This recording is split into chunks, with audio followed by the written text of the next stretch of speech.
Пристигна нашата гостинка Марија Конеска, психолог, едукатор и основач на Центарот за развој, едукација и советување Маша Марија.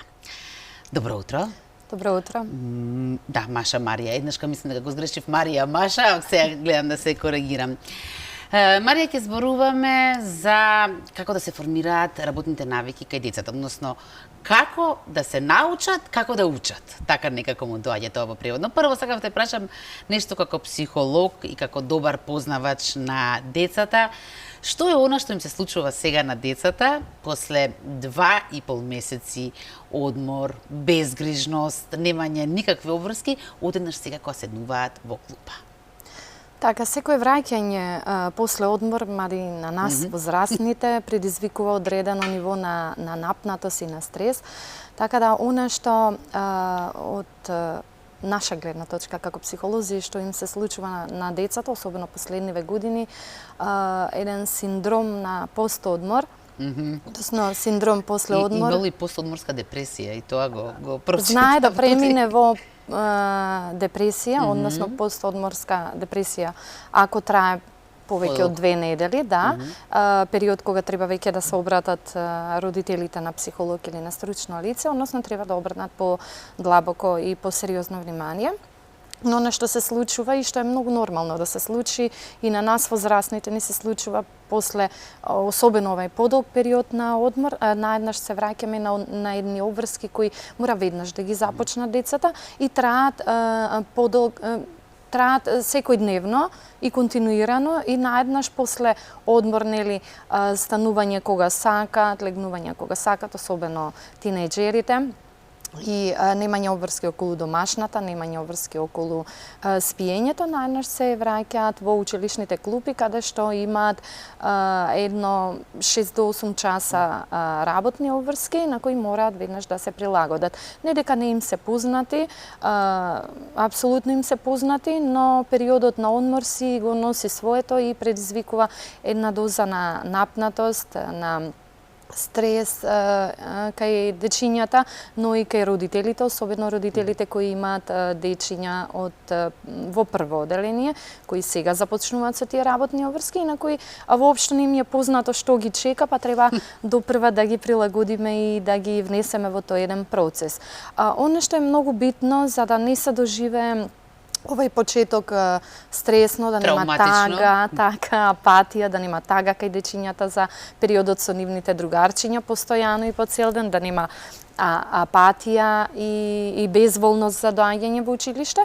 Она што е многу битно е да се припремат одреден период, еве недела две се доволни да се припремиме барем со станувањето и со начинот на разбирање што ги чека идниот период, односно објаснување на нашите деца дека во идниот период следува она иста рутина на следење на обврските во училиште. Да, а не мора да признаеме дека обично го правиме токму спротивното, последниот ден се враќаме од одмор и ете го избегнуваме овој корисен совет. Така, потоа се вознемирува, нели, родителите, како нивните деца тешко е да станат, плачат децата во училиште, во училиште веќе има наставниците проблеми, но сето тоа е нешто што се решава и што по одреден период поминува. Ова е момент кој го доживуваат децата првата недела до некаде 2 недели. Не трае долго и што е многу нормално, нели, да се случи и да ги подготвуваме. Има еден момент на тага за периодот кој го поминале во одмор, но во секој случај треба да се обрне доста внимание од страна на родителите. Ајде сега за работните навики. Како се формираат тие, Марија? Так, секоја работна навика треба да се формира од мали нозе кај децата. Тоа е многу важно да се напомене. Всушност и секоја работна навика воопшто бара континуираност, бара вежбање и бара, да кажам, повторување на одредени активности постојано и континуирано со доследност. Кога се работи за децата, За да се создадат работни навики кои подоцна во училишните клупи ќе треба да се применуваат и ќе треба некој друго лице да им ги каже, а тоа е многу потешко за децата.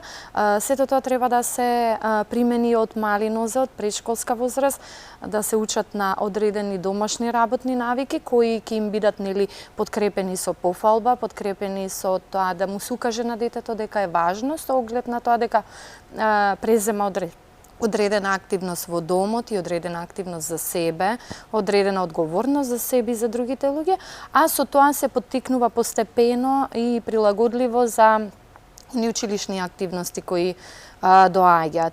Оно што е многу битно кога се создаваат работните навики е да се обрне внимание на доследноста, да се обрне внимание на возраста, затоа што секоја возраст си носи одредена специфика до каде треба да одиме со работните навики и до каде треба да бараме и одговорност од нашето дете да извршува одредени работни навики. Потоа, оно што е многу битно да бидат континуирани и да не се откажуваат родителите кога применуваат, кога го учат детето на одредена работна навика, не сме да се запре, да се попушти. Друго што е многу битно да се обрне внимание на критиките, односно и на пофалбите. Затоа како да се најде тој баланс идеален, затоа што од една страна некои родители премногу критикуваат, а други премногу ги фалат. Тука е моментот на очекувањата на родителите, што всушност очекуваат и што всушност сакаат да постигнат со внесувањето на нова активност кај своето дете или колку очекуваат од него да постигне. Тоа што е многу битно е дека денес родителите многу малку ја познаваат возраста или познаваат развојот, до каде треба да оди детето, до каде има познавање или до каде има способности детето, развојни, нормални тековни способности во одредена возраст. Очекуваат родителите од децата веднаш да ги разберат децата за било што кога ќе им постава ново. И тоа со некој вокабулар неадекватен дури за таа. Марија, ти си психолог и јасно дека познаваш детската психологија. Како еден родител кој што веќе подзаборавил како било да се биде дете, да се подсети на тоа која, да речеме, материја, на кој начин треба пристап, колку се можностите на детето, на одредена вредност, капацитетот, како да се подсетиме на тоа? Секоја возраст си носи различни капацитети, да кажеме, кога спомнавме. Родителите треба да се едуцираат како прво за возраста и за развојот на своето дете, за да бидат запознаени до каде нивното дете може да разбере и до каде може одредени активности да ги прими. Тоа што е многу битно е да има доста трпение во очекувањата, односно додека очекуваме нашето дете да научи. Не секој дете може на ист начин да научи, не секој дете може во исто време да научи или во ист временски период. Она што е многу битно е да биде пример на своето дете, бидејќи како примери на своето дете создаваме и работни навики и сите други вредности, доблести, се она што сакаме да го научиме нашето дете, како пример на нашето дете најбрзо и најдобро можеме да го научиме. Но не да очекуваме дека веднаш нашето дете ќе разбере што му кажуваме или дека веднаш и ќе се прилагоди на одредени работни навики, обврски, училишни обврски во училиштето. Затоа што сето тоа е ново за нашето дете, а мозокот на детето од школска возраст не може веднаш да ги прими информациите и да ги свати како важни. Ако не поставиме цел, ако не поставиме зошто кај детето нема ни да прифати да ги работи. Мора да се обрне на тоа внимание и во училишните клупи, и во воспитно-образовниот процес, за да може детето да го прими на соодветен начин сето тоа. Сакав да прашаме, го споменавме и образовниот систем, но која игра всушност клучната улога кај детето во формирањето на работни навики? Дали се тоа родителите, односно старателите? Секако родителите, кажавме на почетокот дека работните навики се формираат од дома, од многу рана возраст. Всушност од една година можеме да формираме работни навики кај нашите деца. Не можеме да очекуваме од воспитно-образовниот процес да создаде работни навики кај нашето дете кое да кажем, распуштено е од дома во предшколска, го пуштаме во училиште, не му кажуваме дека училиштето е важно, едноставно очекуваме училиштето да го научи на сето тоа. Да го знаете да е често коментар на родители, па зашто го праќам во школа? Во школа го праќаме за да научи по одредени предмети, одредено образование, да се стекне со одредено образование. Но има и друга страна на воспитно-образовниот процес. Во секој случај имаат право и родителите, бидејќи тоа е воспитно-образовен процес. Мораме да напоменеме дека таа воспитна компонента е прилично заборавена, особено последниве 20 на години, но сега пополека со COVID, со многу ситуации, многу да кажам психолошки ситуации кои се случуваат кај младите, кај децата, се навраќаме на тој аспект на воспитна дејност, на воспитно-образовниот процес, каде што образовните работници треба да обрнат внимание и во однос на прилагодување на детето на тој процес, учење на детето, што значи учење, колку треба да се обрне внимание, но и едуцирање на родителите во однос на тој дел. Но дека започнува од домот, секако започнува, бидејќи, знаете, мораме и да ја погледнем и реалноста. Имаме по 30 деца во училница и наставникот треба да спроведе одредена наставна програма која му е задолжителна по закон и знаете, да ја спроведе програмите и да го научи детето на одредена лекција, но 30 деца наеднаш не се учат, па битно е да ја предаде лекцијата на одреден начин, но и да му ја доближи на детето, на 30 деца. Едно спие, друго јаде, па губиш 15 минути, ајде тргни го јадењето, не спи, трето плаче од малите. Сето тој процес кој треба, јас барем така мислам и ние психолозите, процес кој треба на почетокот на учебната година да се стабилизира, да се доведе до одредено ниво на мир во училницата, да кажем. За секоја возраст важи истото и за средношколците, иако имаат одреден период каде што веќе знаат што е училиште, но да се доближи моментот дека тука не сме само за да ја научиме лекцијата и да научиме во, што знам, делот историја, нешто повеќе, тука сме и да се издигнеме како личности, како интелектуални личности и да научиме дека учењето е битно. Така да првиот момент на прилагодување добро е да се обрне на тој дел внимание. Еве, јас можам да го пофалам нашето училиште дека ние имаме, иако е средно, имаме една недела прилагодување токму на тој дел каде што особено прва година ги воведуваме, бидејќи имаме специфичен наставен план, специфична програма, од една страна интересна, но од друга страна доста захтевна, бидејќи тоа е тренажен процес. Прво да ги воведеме децата во целиот тој процес и начинот на функционирање за да знаат што ги чека, но и да ги знаат предностите од сето тоа. Ги спомена наставниците, предизвиците со кои што тие се соочуваат, поради кои што те можеби не може да помогнат и комплетно во овој дел, но и родителите реално имаат своји проблеми и предизвици, една од нив е немањето време. Што многу често се користи како аргумент, дали е оправдан или не. Така, немањето време е, да кажам... Знаеш зашто точно за времето, затоа што нели за да се стекнат работните навики, самата рече дека потребно повторување на постапките, но потребно повторување на постапките во исто време на исто место. Горе-долу, така? Така, да. Сега, треба ако се наруши тајмингот, времето, треба да се стави тајминг за да знае некоја рамка, затоа што децата учат така. Децата учат така. Ако не му поставиш рамка, каде ќе знае? До каде, колку треба да научи, како треба да научи, до каде треба да оди. Учат. Нивниот мозок, тој фронтален дел и рационален дел кој размислува колку, како, до каде, не е развиен. Ние ако не го научиме и не му покажеме, нема да знае детето нормално. Така да ние сме клучните кои треба да обрнеме на тоа нешто внимание. Сега, кога зборуваме за немање време, видете, јас секој зборувам, тоа е најбрзиот, најлесниот и најсовремениот изговор на родителите денес. Но немање време за своите деца не сме да постои. Колку и да имаме работа, колку и да сме презафатени, јас сум 10 минимум часа надвор од домот, но кога ги си дојдам дома, знам што све треба на моите деца да им пружам. Дефинитивно, од страната на секој родител, тоа треба да стои во нивната глава, дека тие се битните кои се тука и треба да бидат тука за своето дете, макар и кратко време. Многу е битно тоа време да е квалитетно. Многу е битно ние детето да го научиме од предходно на тие работни навики, да го научиме на доследност во работните навики, дали ние не сме нон-стоп по 10 часа, не сме нон-стоп надвор од дома.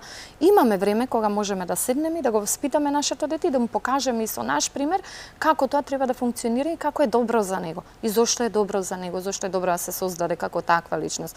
Така да тоа време може да се најде. Времето кога сме дома е битно квалитетно да го искористиме и доста разговараме со нашите деца, да им поставиме граници, да правиме планчиња, подсетници, со смајли, со подарочиња, да ги подсетуваме да ѕвониме ако не сме дома, нели секако да ги учиме додека сме на одмор на сите тие работни навики, а со тоа нели и нашата работна навика да ја воведеме и кај него како битна. Зошто сине, јас одам 10 часа на работа и ме нема дома, значи јас одам од толку до толку. Зошто одам? За да јас сум среќна на работа, одам, морам да бидам редовна на работа. Работам тоа и тоа затоа што е тоа многу битно. Со сето сега и ти си битен и ти имаш работни навики. Дефинитивно комуникацијата и разговорот секогаш е најбитното и најдоброто решение. Така да изговор е немање време, мораме да имаме време за нашите деца, да помалку е сега тоа време, бидејќи знаете, и тоа има родители кои 12 часа се дома, па се на мобилниот, па тоа е неквалитетно време поминато со нашите деца. И кратко време му е битно на нашето дете, бидејќи нашето дете сака да помине едно убаво време во игра, весела атмосфера и атмосфера од која ќе научи, макар и кратко време. Кога ќе дојде веднаш сака да ни каже што се случувало во текот на денот, каде е било, ние треба да сме тука да го изслушаме и сето тоа да го земеме. Да го исклучиме телевизорот во тој момент. Во секој случај, да, и да го земеме сето тоа во предвид, да му укажеме што тука треба да се намали, што тука треба да се зголеми, што е битно, што е браво, што е не е во ред, не е за критика, но тоа не е во ред, треба да научиме нешто ново, зошто, затоа што вака и вака, тоа е битно за тебе во иднина. Така да треба да се разговара, треба да се најде време, но и ние како родители треба да се организираме, бидејќи децата сами ќе растат на начин неконтролиран. Марија, колку од центрите како твојот, да речеме Маша Марија, може да помогне во формирањето на овие работни навики? Знам дека секој септември започнуваш со нови програми. Така. Што е планирано за оваа година? Така, оваа година имаме прилично нова програма на барање на нашите родители, бидејќи имаме ние доста клиенти, доста родители и деца, дури не ни е најавена програмата зашто веќе имаме и групи, она што е битно да напоменеме, еве и да знаат и гледачите и другите родители.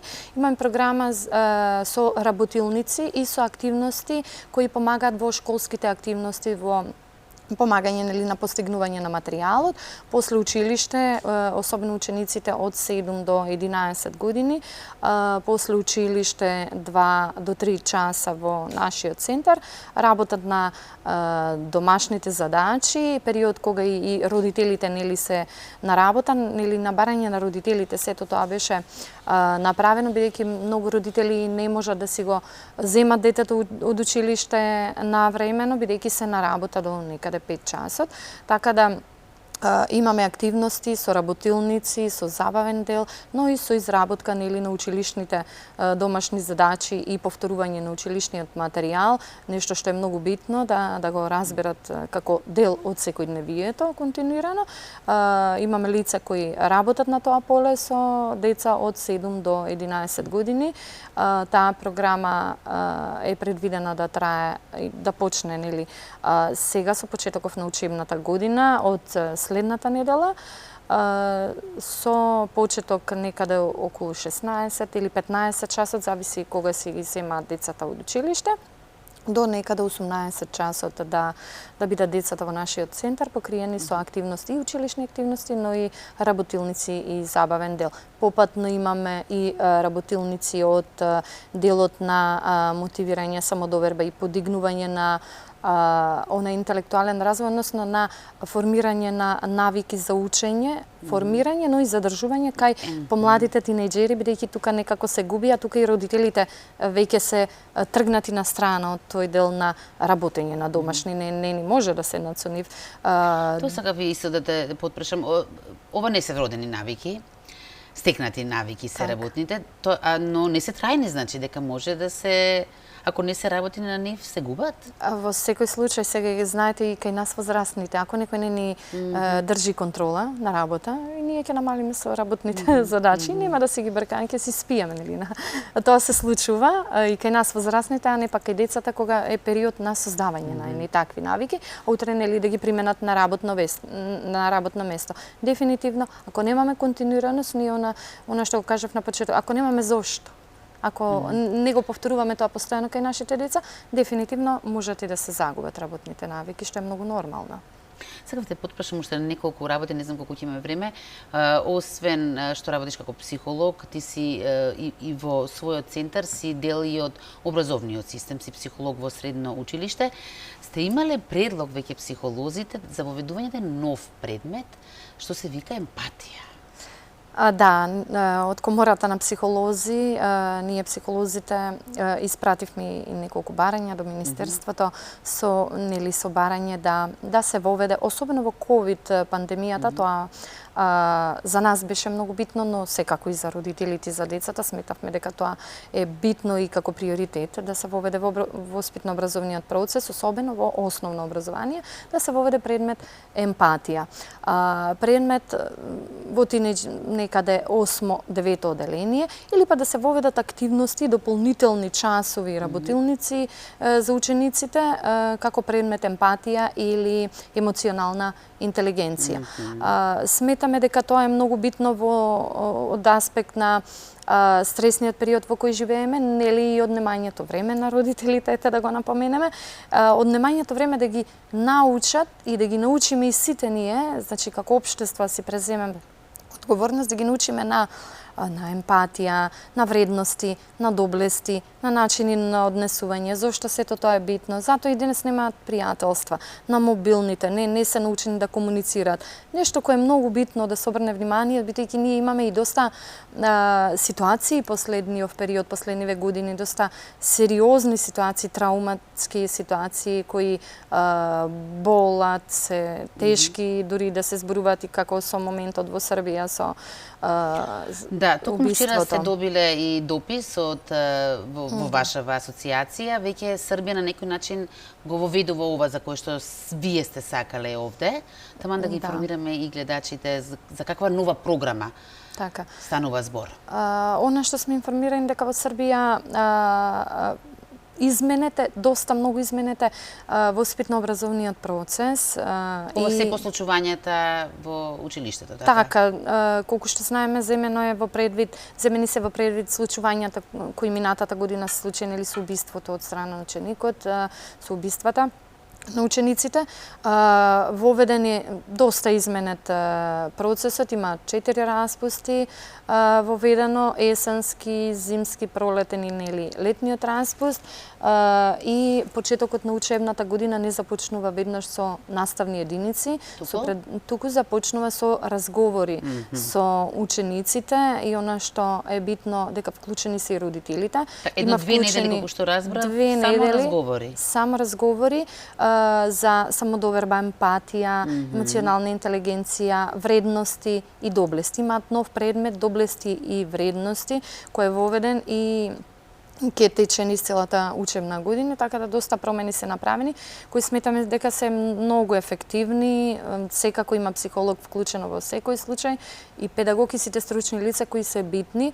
Од една страна да лоцираат дали има посериозни проблематики, од друга страна и нели да бидат тука за децата, да укажат она што е битно и да се научат децата на едни битни, да кажам, вредности за создавање на нивната личност и за издигнување на нивниот интелектуален развој, така да тоа сметам дека е доста добро, еве тоа е новина во Србија, а нешто ете како што кажавте и ние се обидуваме психолозите и да го воведеме и да подпомогнеме не само на воспитно-образовниот процес, туку што е најбитно на нашите идни генерации. Така да емпатијата да се учи од нас родителите, како пример се учи од дома, но емпатијата ја пренесуваат меѓу врсниците, па многу е добро и доста ефективно тоа да биде дел, затоа што во многу држави надвор емпатијата е и дел од воспитно-образовниот процес. Еве, јас сум сведок во Финска, во Данска, во Шведска, емпатијата е и предмет за да во се училишните поврзе клупи. тој фамозен триаголник на некој начин. Так, Марија, секако многу ти носиме. благодарам на твоето гостување, на овие совети.